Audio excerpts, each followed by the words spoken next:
好，来看一下目前美国的内乱状况哦。在德州这里，最高法院呢下令说，边境的铁丝网必须要撤掉。但是德州非常的不满，就杠了中央，说非法移民是入侵啊。现在全美至少已经有27个州表态支持德州，甚至还计划要派出国民兵来协助保卫南边的边境哦。那前往德州的车队呢，这样陆陆续续展开，说要号召70万人嘛，连这个前陆军中校都讲说，有其他的组织哦，现在敦促退伍军人要加入啦，不只是我们昨天提到的卡车司机哦，现在很多的退伍军人也要加入到这个边境抗议的行列里头。他们讲说，现役跟退休的一些执法人员、军人、退伍军人，还有守法热爱自由的美国人，通通要陆续加入这个抗议的行列。那德州的军队也在陆续集结哦。我们从画面上来看，有许多的军人从飞机上头哦，陆陆续续的这个搭机抵达了德州，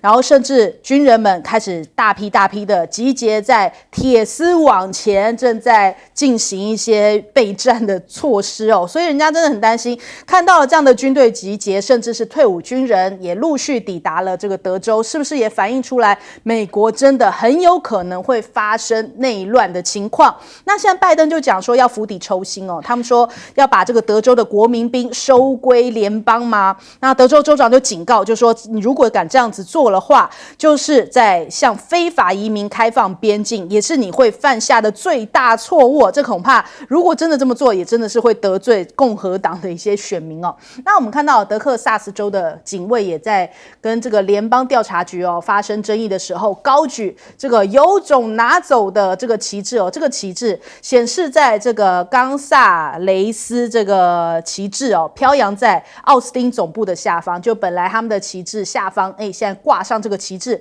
那这个旗帜哦，其实是在德州革命当中最著名的旗帜哦。他们已经把过去革命的这个革命魂啊，全部又挂了起来，已经在跟中央喊话。所以看起来美国的紧张氛围持续在蔓延当中哦。那昨天让大家非常的惊吓是说，《纽约时报》有报道说，在宾州这里有一个男子哦，他跟他父亲的意见不同哦，他竟然就斩了他爸爸哦。他这个影片还这样子，就是他还抛出这样子的影片，然后高举着父亲的，这个不能描述，我们不能在电视上面描述。他这个影片反正非常的血腥啦。那后来他就被警方给逮捕了。这个宾州男子叫贾斯汀·莫恩，他指控他的父亲麦克是一个工作20年的联邦雇员，身为国家的叛徒现在永世下地狱。竟然用这样的一个指控，就是既然父子可以为着不同的理念反目至此哦。那他宣称自己是美国民兵网络的指挥官，痛骂移民，痛骂拜登政府还呼吁美国各地的民兵要联合起来就地。对抗这个联邦的官员啊，所以看起来真的是非常对立的一个情势。那紧接着我们看看这个陈文茜姐，她有提到，她说川普讲出了很多底层美国人的心声哦，因为现在反川普跟讨厌拜登两者同时存在，美国最大的核心就是边境议题，还有反移民的议题，其实也隐含着种族主义哦。那美国的贫富差距也使得很多的白人现在已经落到了贫穷线底下，也使得现在川普的势力是越来越大。美国现在经济的危机还是要求中国大陆，因为美国的这个经济明明很火热，可是看起来联准会还考虑降息因为他们在美东时间1月31号的下午2点。连续4次说这个利率是维持不变的那现在目前利率是来到23年来的高点，也就是说目前可能这个降息的时机点还有待讨论。那这个高增长的背后，人家说原来是赤字跟债务堆积出来的他现在有半数的美国人竟然拿不出1000美元所以看起来这个经济情势真的是非常的不好。反过来我们看一下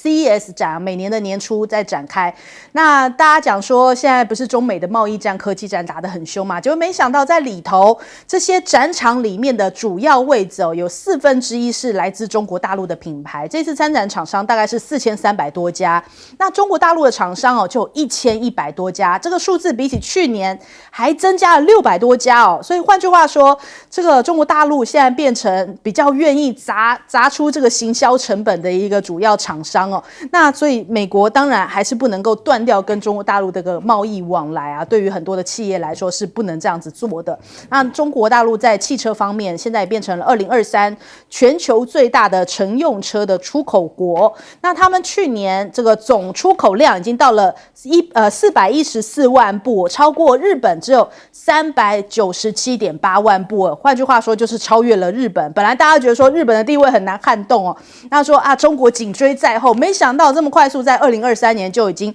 超车日本，现在成为全球最大的乘用车的出口国了。所以从这个制造业或者是在科技业都展现出来中国大陆的一个经济实力哦。首先我们先来问一下杨老师怎么看这个美国的内乱？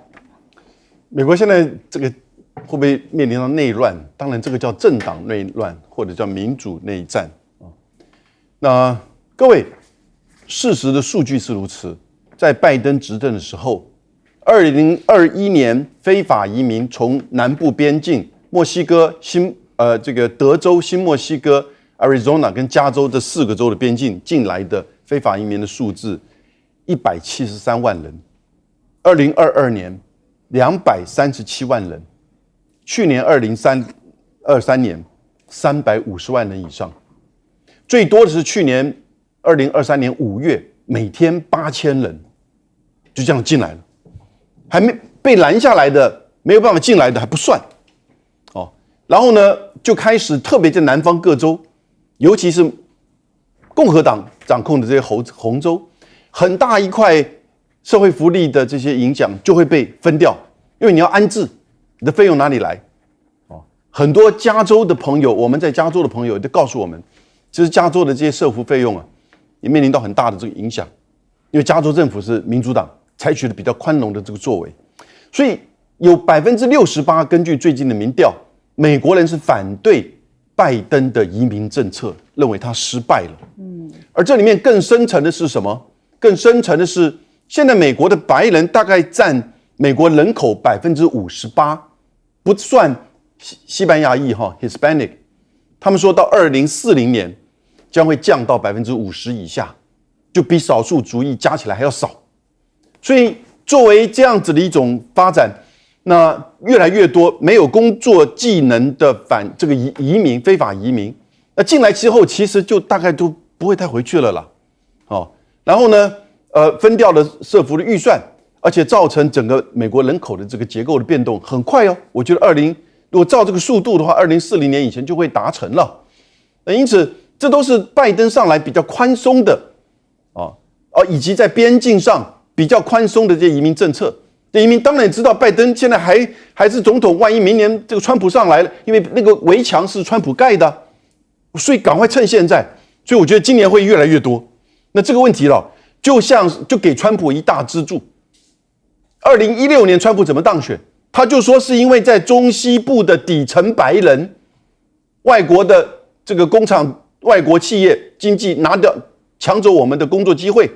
而且我们又分不到这些东区、华尔街、这个加州那些人得到的利益，所以中西部的白人通通都可以投给他，那摇摆州也通通投给他。这一次我觉得他就是觉得整个南方白人会受到移民的影响，我们会失去我们种族的地位跟优越感。你等着看，接下来这个问题会持续的下去，变成去帮助拜登这个当选最主要的因素之一。好，请教将军。美国这次真的是事情闹大了哈！你看这边旗子挂出来，就是上面有一门炮，上面一颗星星的那个旗子。这个旗子的故事我讲给大家听哦。这个小镇叫冈萨斯。那在1831年的时候，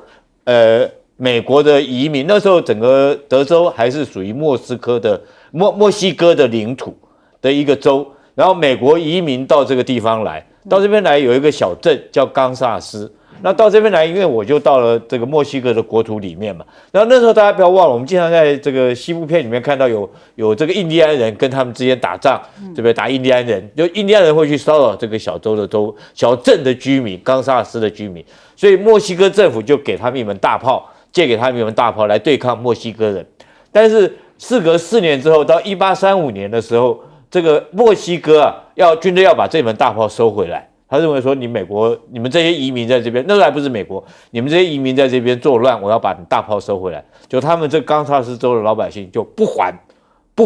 他们就这个墨西哥的军队就组织100多个人的骑兵要把这门炮这个抢回来，因为这是我们国家军队的这个武器嘛，就要把它拿回来。那冈萨斯这个老百姓就是你敢来抢，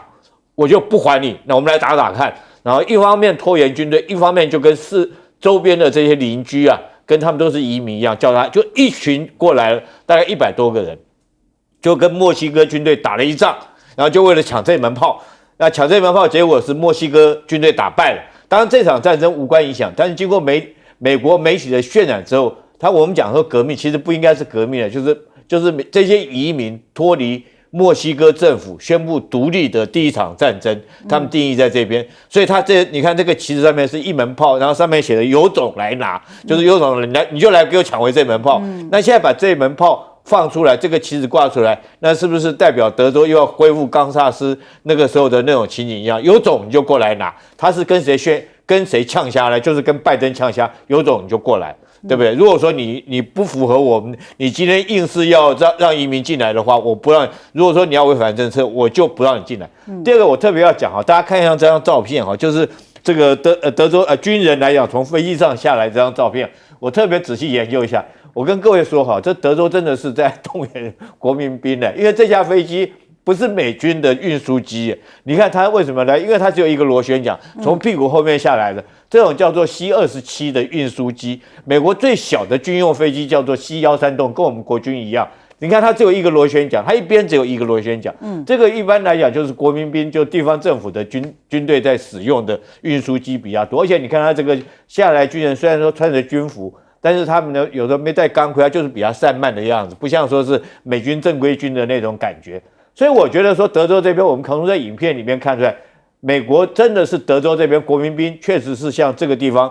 来做一个集结，甚至于有没有可能这架飞机从别州过来声援德州的？我觉得美国后续来讲，拜登可能很头痛。好，来问一下永平姐。当然，现在要讲说美国是否进入内战一触即发的状况呢？我觉得确实还没有到那个程度了啊，这讲法是有点危言耸听。但是美国确实呢，因为政党政策不同，特别是移民问题的困难呢，造成非常尖锐的对立呢。那这个确实是事实，因为我们一定要了解哦，美国它的国家形成跟它的相关法律呢，它并不是一开始就是一个一统的国家，它是先有几州大家决定在一起，那另外后来呢要加入美国啊，这个叫做美利坚联邦共和国，它是一州一州加入的，所以它在这个加入的过程中呢，它中央有军队，但是它地方保有了它的国民军的调动权。那么这个国民军的调动权呢，他们平常在做什么呢？他们就譬如说发生风灾啊、水灾啊，就赈灾。那美国这么大，你什么都要靠中央派军队，你怎么来得及？那现在拜登呢，如果说因为这个问题，他本来在移民的情况下呢，已经跟这些共和党的红州已经闹得不可开交了啊！因为川普时代那个移民一年才40万、50万人呢，那么现在到了拜登时代，一年刚才杨永明教授讲了270万人，这还得了？暴增如此之多，大家一定是苦不堪言。那你如果说又违反了美国的立国精神跟宪法，你硬要把州的权力、军队收回来，那时候才真的有可能呢，从升高对峙，甚至不排除说可能有这个交火的情况，甚至我觉得这次非常残忍的这个儿子杀害爸爸的这个现象，说明了美国因为他枪支没有管制，然后美国人呢现在那种底层白人呢，他们觉得他们的权益、他们的工作机会、他们的好生活都一直被压迫，然后他们就越来越暴力。所以美国的这种呢，因为没有管制枪支，随手可以买到各种枪。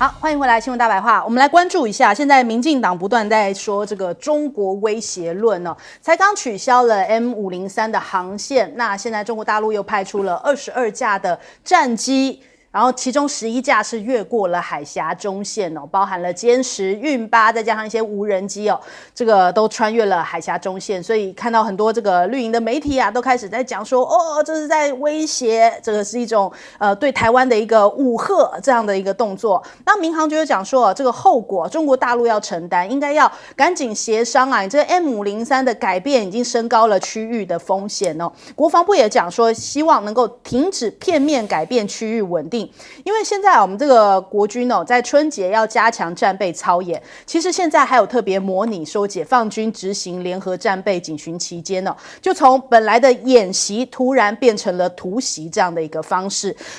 如果直接来攻击就是我们的一些重要设施的话，我们应该要怎么样的应变？所以非常罕见的这样的一个我们的演习的转变哦，也引起了外媒的注意。像法国的媒体就讲说，啊，台湾现在已经开始在进行模拟了。如果中国大陆把这个环岛常规的演习变成实际的攻击的话，那同一天这个中国大陆在台湾附近进行战备巡逻，这个演习哦，其实感觉上面烟硝味更重了。就是我们自己在演习，那刚好大陆也在这个进行这个战备巡逻，所以现在就看起来是不是有可能我们要做好因应准备，就是这个如果有一些对我们的基地啊或是一些目标进行空中打击的时候，这样子的一个演习训练的内容，真的让大家感觉到浓浓的一个烟硝味哦。再来我们看一下美国现在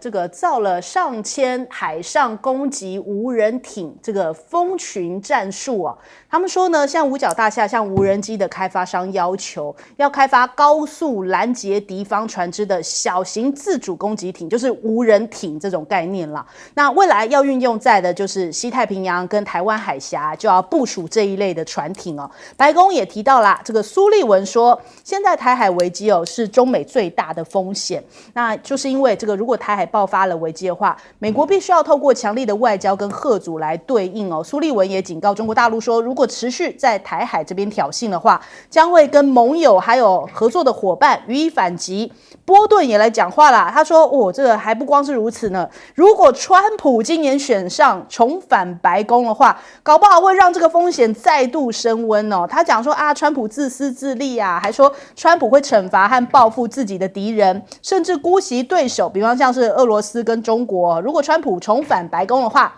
很可能会让中国封锁台湾的风险大幅升高。再来，美国也不断在塑造这个中方的威胁。FBI 的局长在国会作证哦，就说现在中国大陆的一些骇客瞄准美国的基础设施，然后正在进行一些骇客啊，或者是对于实质的这个现实世界里造成一些真实的伤害。CIA 局长还说啊，这个俄乌也跟这个中国大陆的侵略有关哦，因为现在已经开打了2年，如果我们切断对于基辅的援助的话，这会是一个历史性的错误，因为这就是一个对于全球释放出来的讯号啊，代表这个我们切断，我们会放弃乌克兰，那是不是就助长中国大陆有可能对于台湾采取更侵略的一些立场？那另外我们看看对比一下美国自己的态度啊，他一方面在讲说，这个你不可以买俄罗斯的油啊，那喊说制裁很大声，结果自己美国的海军哦也去买俄罗斯的油啊，被人家报道出来哦，因为在土耳其南部的海岸这边的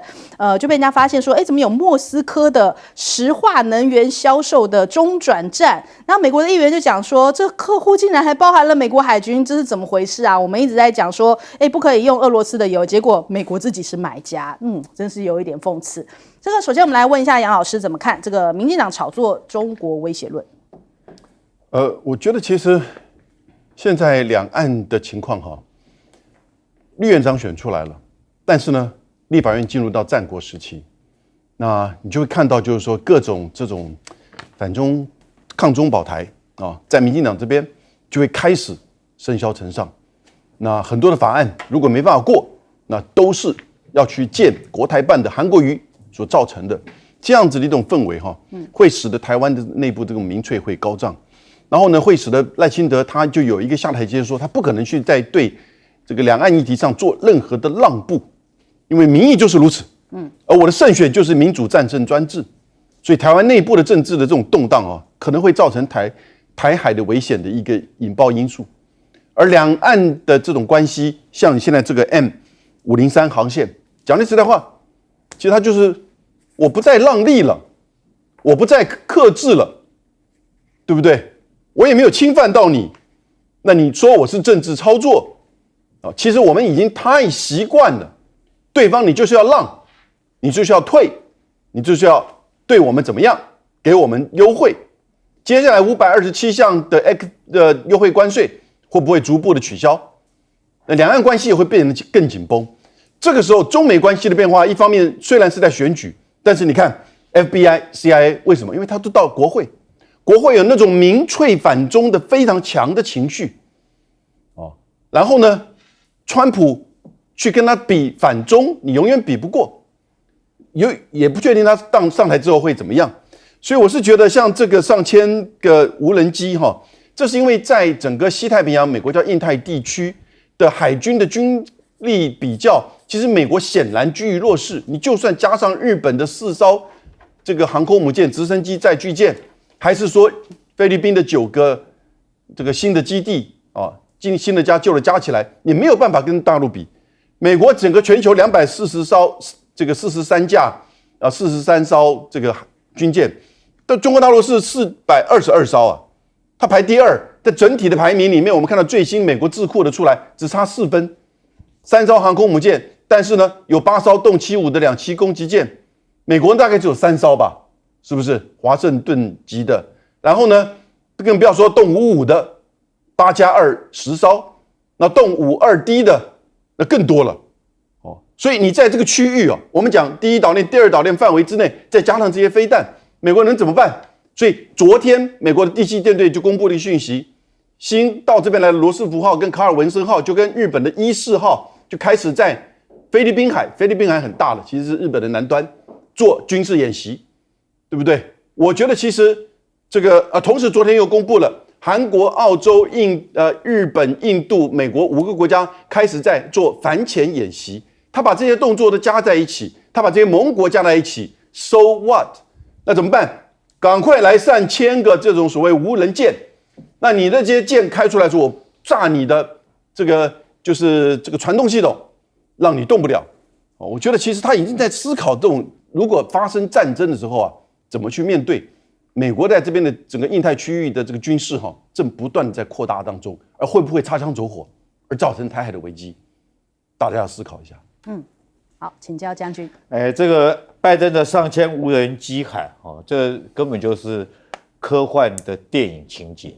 我第一个讲的就是说，你知不知道？解放军不要说解放军了，包括我们这台湾海上的雷达最少看400-500公里之外，如果再加上无人机监控，可能上千公里。那我现在先问你，你这些无人艇你从哪里放出来？你要从基隆港放出去呢，还是要从关岛就放出来？然后航行上千公里，然后不要被你到那边以后，你油还有，然后这个船上面油还有，还可以对敌人的军舰做冲撞，然后还要不被拦截到，还要不被发现到，这是第一个你要面临的问题嘛。所以你这种小艇你怎么？第二个，我跟各位说，这个小艇最快也就是50节。我们昨天电视上公布的国军的 M109这个快艇，这个时速可以到45节，我坐过那种快艇了。那坐起来以后，我跟你讲，坐在上面其实非常危险的。你不小心的话，你如果说不会坐的话，你这不是骨头摔断，这骨就会摔到海里面去，那个非常危险，那个速度很快，海上是有波浪的。那我在像那个他们要会操作，你必须要有人会操控，要顶着浪前进。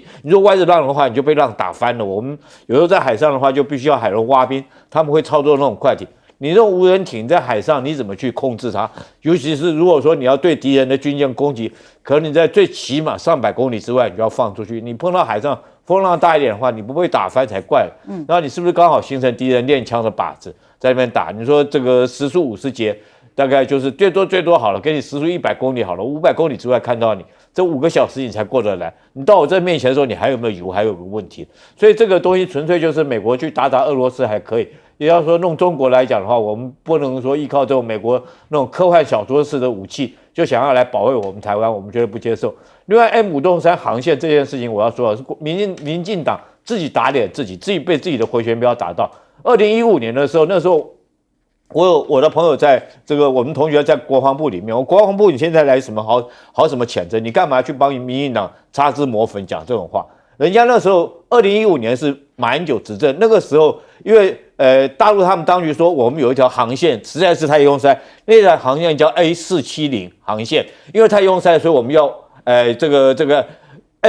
要开辟这个新的航线，就是这条航线要开辟，包括他那条航线在拥塞。为了这件事情，他取得台湾谅解，还特别叫台湾人去看他们上海管制台，说你看我们真的是很拥挤，我们必须要有一条航线来用一条航线来取代。啊，那个时候台湾就跟他说你不行这样子，我们台湾人万一我们台湾人误会或干嘛的话，我马英九怎么办呢？好，那我们让向旁边向西边靠7海里。那你这样的话，那时候国防部也觉得是有压力。民进党那时候还把国防部的这个就是陈永康当这个国防部副部长的时候，还把陈永康叫去骂了一顿，说你们国防部疏忽怠职。那你今天回旋镖打到你自己头上了，你现在开这条航线，我看你现在民进党你怎么去应付，对不对？然后另外122跟123更扯了，我们飞机可以飞到金门去，你叫人家飞机不可以飞出来。如果我们飞机飞过去不会冲到它，你说你们飞机会冲到我们台湾本岛？你不是笑神？人家一直在让你，结果你一直在那边的这个得寸进尺，然后完了以后，你现在还拿来当，我觉得拿来当政治炒作是民进党自己了，不是这平常讲不是大陆啊，它就是一个民航机的航线嘛。好，来请教永平姐。现在所谓的这个美国啊，也在炒这个中国威胁论哈。那他的立场跟出发点呢，跟民进党呢是不同的啊。民进党呢，他因为赖清德呢，他少数总统，他比较强硬，他并不希望在520就职演说呢能够这个软化。可是问题是，美国人确实压力很大，因为美国不乐见在他们没有准备好的情况呢，特别是美国今年的这个选举非常的焦灼那他海外战事的议题呢，一定会成为选战一个激烈攻防的焦点，所以他并不希望台海在这个时候出事所以呢，民进党有民进党的盘算给赖清德施压，甚至呢，他的反中牌呢，我们会看到他会被一直打到520。那当然，如果赖清德在520的致辞还是对中国大陆的态度非常强硬的话，那当然两岸的态势确实会升高。可是美国方面呢，现在在炒作所谓中国威胁论呢，他们是要利用所谓台海危险呢，来辩论说他们到底要不要持续的去军援乌克兰。因为共和党呢，特别是在川普现在强势主导的这个选战来讲呢，共和党方面呢是想要停止军援乌克兰的，而现在在白宫主政的民主党呢，他们是不愿意军援乌克兰停止，因为军援乌克兰停止呢，很可能马上就会使得现在这个俄乌的这个问题呢会马上陷入一个对乌克兰或者西方世界不利的处境，所以在这样的一个角力的情况下，他们却把中国威胁论呢也牵进来，因为现在对美国来讲，不分朝野政党呢，大概对于中国大陆是最大威胁这件事情是有共识的，所以你可以看到呢，中国威胁论在美国来说呢，变成是一个他们对外援助争取预算的一个说法跟工具，那并不是真正要支持台湾，甚至波顿跟川普共事过，他都讲得那么明白，如果川普当选了之后，他很可能呢转而跟俄罗斯跟中国大陆交好呢，完全会抛弃盟友，譬如说台湾或者是乌克兰，我觉得我们不得不防。好，我们先休息一下，广告之后马上回来。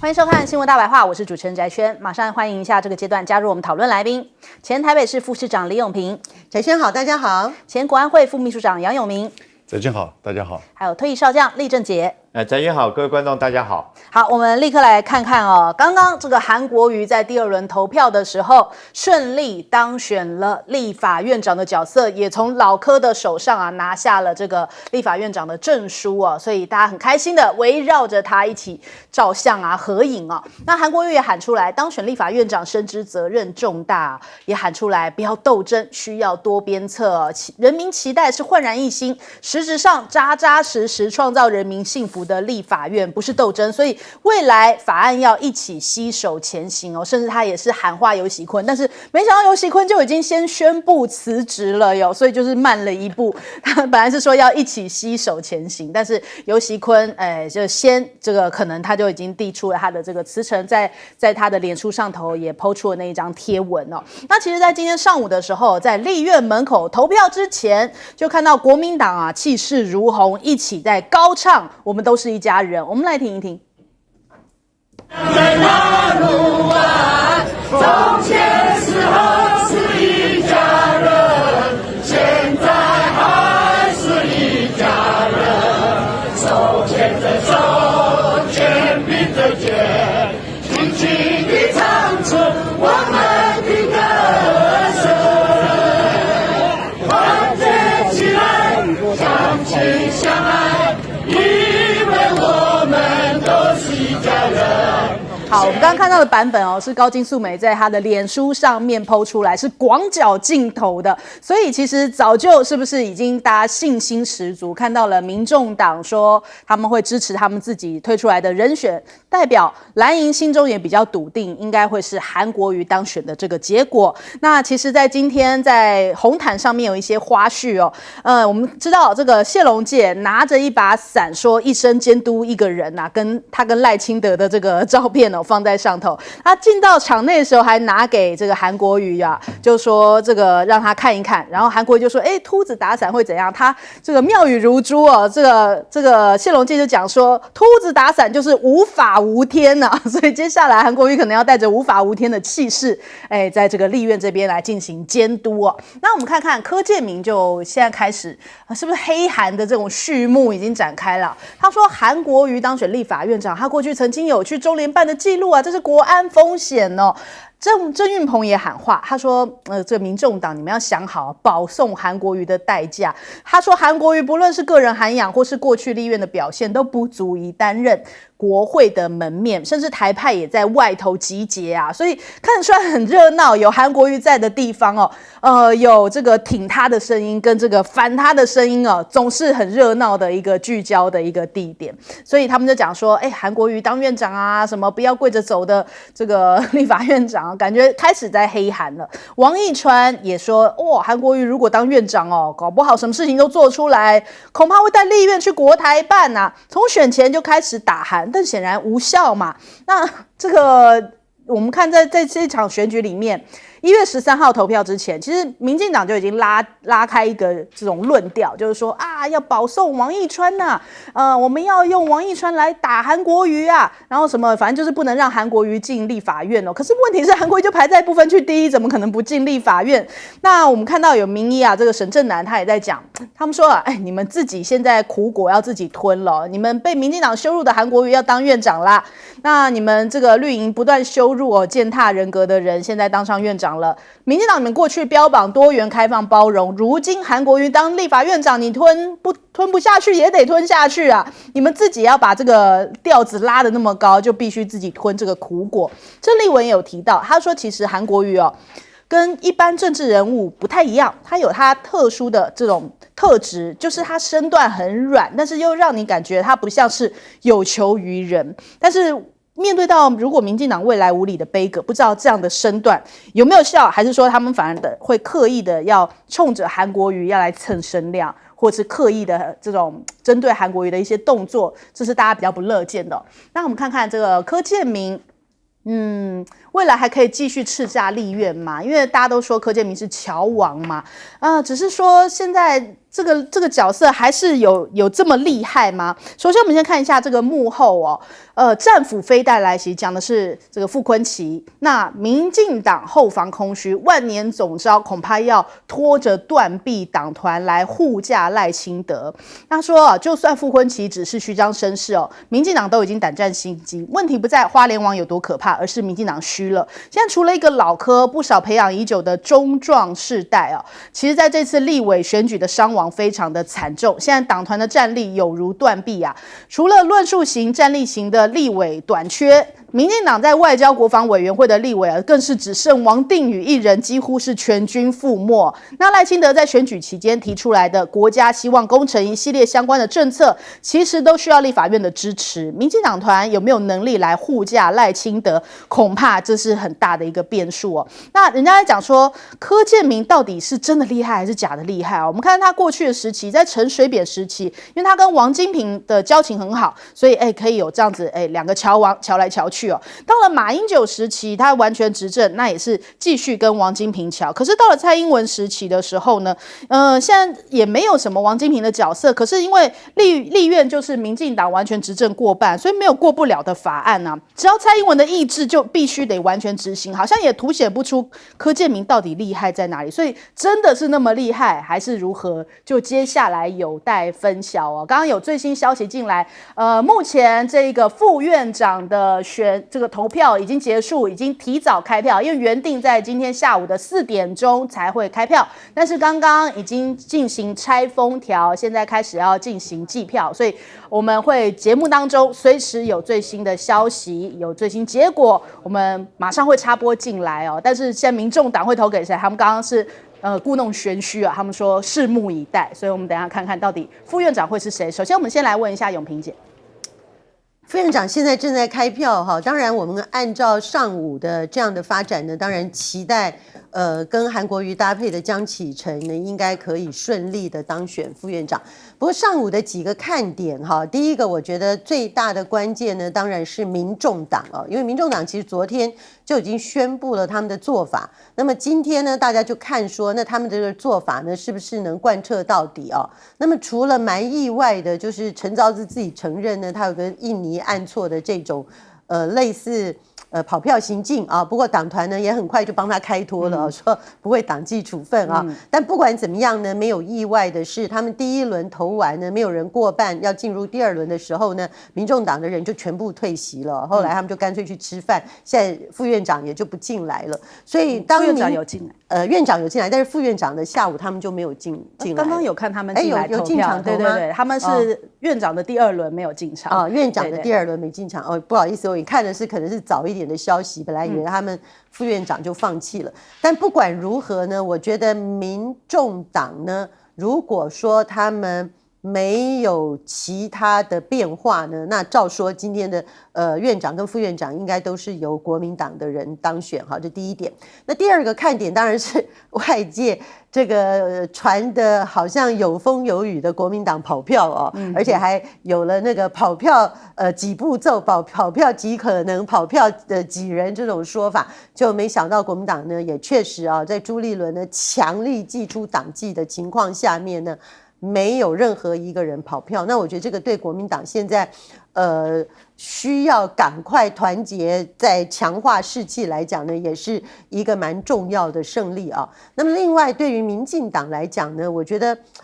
第一个今天比较可惜的是呢，我觉得游锡堃在副院长的投票都还没有进行的时刻呢，竟然就闪辞。好，当然游锡堃的辞职呢，或许先前已有一些迹象显示，看来民进党内部有非常强大的力量在逼退他哦。那这里头呢，当然待会儿可能其他来宾也会做更深入的分析，可能跟他们派系布局，甚至跟阁揆的人选呢都是联动的。但是我个人还是认为说啊，民进党作为一个政党哦，用完就丢的这种感觉呢，未免给人家感觉太寒心。特别是说民进党对于游锡堃的逼退呢，是用像周玉蔻这种呢非常不留情面的情况下去羞辱一个对民进党来讲呢，其实贡献卓著的老兵啊。因为大家不要认为说年轻人都不认识游锡堃，搞不清楚他在立法院院长干嘛，可他的功能就是帮助民进党这个顺利的变成立法局啊，什么案子都帮你护航啊，那你没有功劳有没有苦劳？而且游锡堃之前也担任过行政院院长，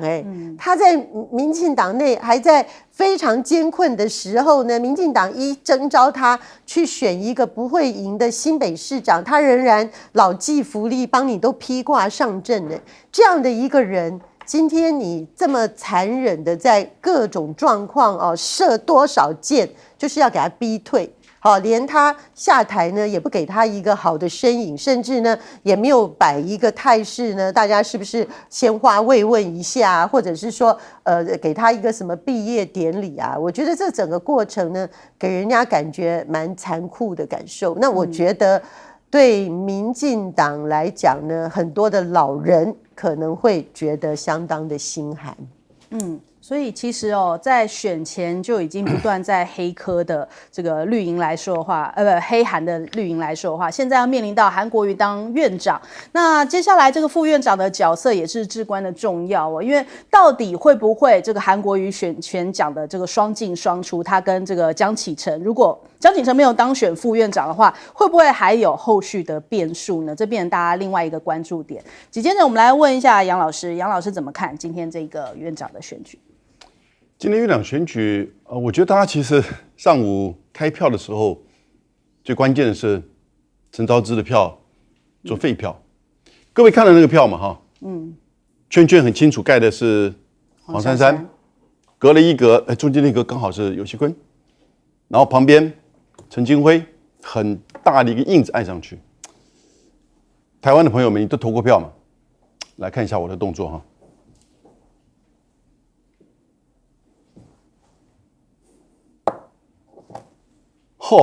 我跟你讲，各位，这没有刻意，我就不相信。这怎么可能是不小心呢？那个印泥是小小的，你这个章盖下去，咚咚咚咚，对不对？然后你怎么会碰到你的手？是笔吗？那个手是你用手这样去擦吗？你用手去盖的。然后你盖的时候，这个笔就差不多这么长吧，还要更长哦。你怎么会碰到隔壁一个这么好、这么准，又是陈金辉？然后呢，按上去，所以就这么准的粘到压，然后一大片，然后又压到这个隔壁的隔壁。我个人觉得，当然现在民众党没有选择，柯文哲当然了解，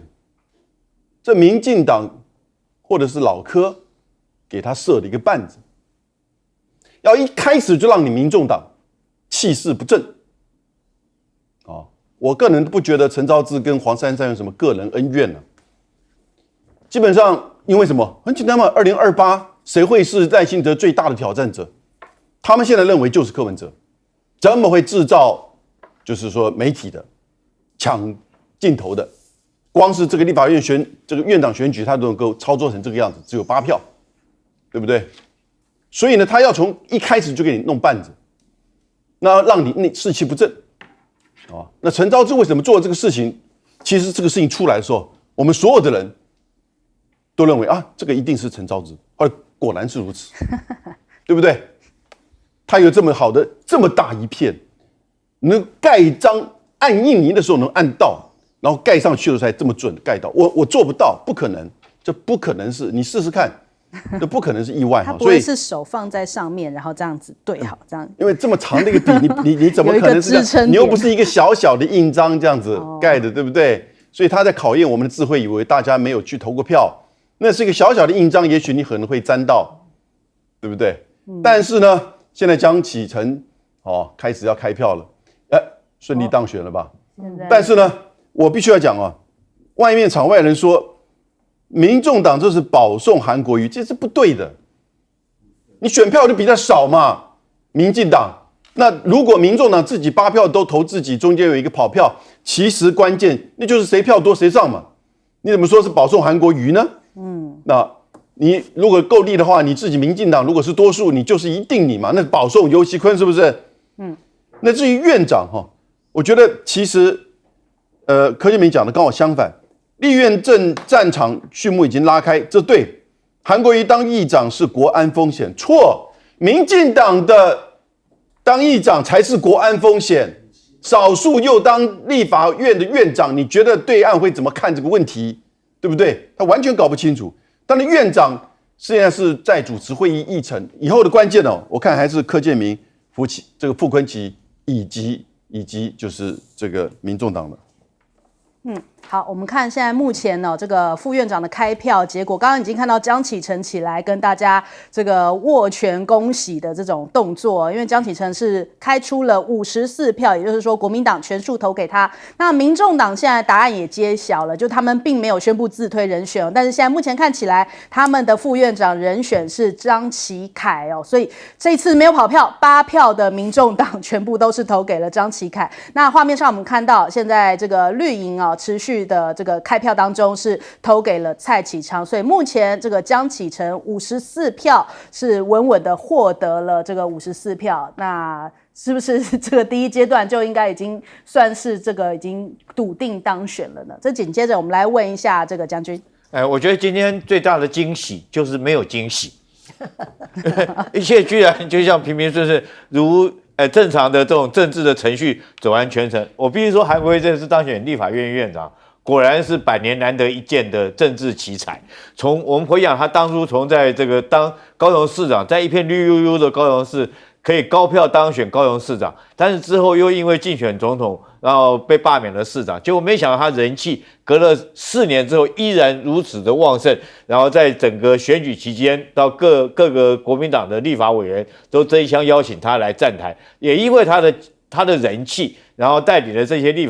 法委员都能够顺利。能够多数当选了，那当选之后，我觉得他当立法院院长果然是这个名副其实，也不辜负我们所有的众民的希望哈。但是我特别要讲的说，这次韩国瑜当选院长，虽然说我们没有意外的惊喜，没有说所谓的人跑票啊，或者是意外的这个民众党有另外的盘算做法，这个正副院长应该都如预期的这个由国民党的这个韩江2位来顺利当选。但是我个人觉得今天应该要唱的一首歌，反而应该是夜袭。夜袭的那首歌里面有一句话叫做"只等那信号一响，只等那信号一亮"。那现在来讲的话，我觉得国民党来讲高兴一天就好。这时候信号刚响，信号也刚亮。你们当选以后，虽然说你们负责监督执政党，但是我们所有在野的民众都负责，我们一般的庶民啊，都在负责监督你们，看你们这个国民党。是不是我们把你送